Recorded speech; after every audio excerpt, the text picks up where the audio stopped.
Good afternoon. It's just past noon on Tuesday, January 21, 2020.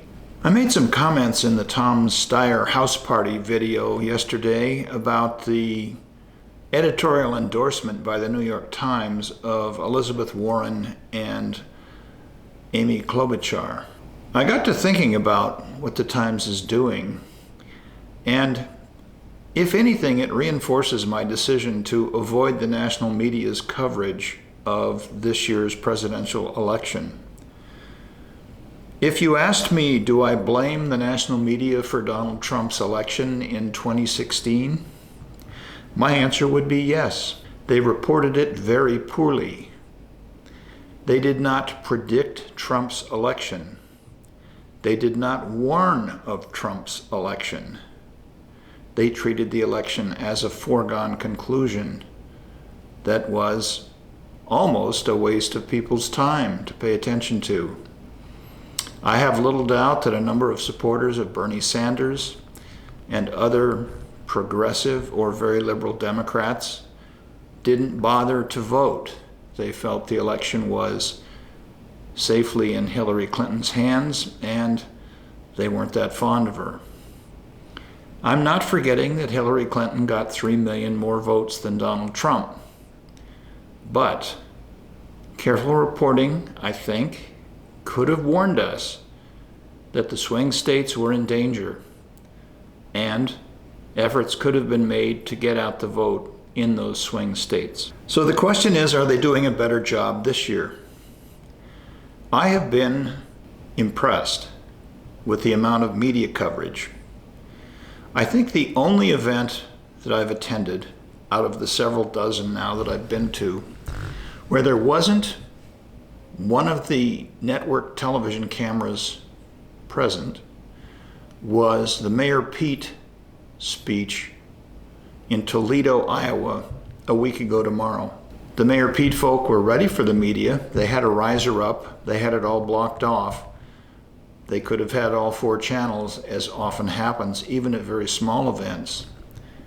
I remember an Amy Klobuchar union forum at which there were less than a dozen live spectators and all 4 television networks, plus some print reporters. So, needless to say, it was a surprise that Mayor Pete didn't draw any television coverage in Toledo. But on that day, he was going to 4 different locations, probably saying about the same thing, and all that would have varied would have been what particular questions he was asked during the question and answer portion. Can I comment on the quality of the reporting of the national election this year? No, I can't. Why not? Because I don't read any of it. I believe I've explained before that the day before Trump was inaugurated in January 2017, I canceled my subscriptions to the New York Times, the Washington Post, the Seattle Times, and I haven't listened to a minute of National Public Radio since that time. I have no regrets about that decision. I am informed. I get The Economist, a British news magazine, weekly, and it has an audio edition that you can download to your phone, and I can listen to it on AirPods or through an Echo speaker or whatever. And I like the British perspective on the American situation. We're but a small part of the world. They give us good coverage, but I would be surprised if over perhaps 15% of their magazine is devoted to American politics.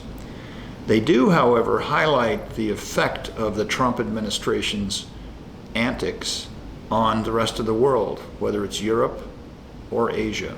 Secondly, I still subscribe to The New Yorker.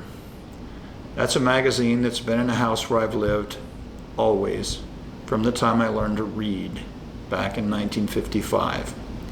The New Yorker doesn't do much in terms of political coverage. They'll have a talk of the town segment, or occasionally they'll do a profile like they did of Pete Buttigieg. I read that. I didn't mind it, but I wasn't impressed by it. I am exposed to the national news only when I eat breakfast in the main room of the hotel where I'm staying. They have it tuned to the CBS local station, and frankly, the weather that's reported is of significant interest. I don't watch the news shows, obviously. I don't watch CBS Sunday morning. It's just occasionally I'll catch a glimpse of political development. When I was told that the New York Times had endorsed Warren and Klobuchar, I decided to read it. Although the New York Times has a firewall, that editorial, I believe, is available to all. I did read it. I wasn't impressed by it. I don't necessarily disagree with what they said, but their reasoning was shallow. I'll go over a detailed response to what they said about the candidates. If you enjoyed this video, please give it a thumbs up. If you like this political content, please consider subscribing. Thanks for watching.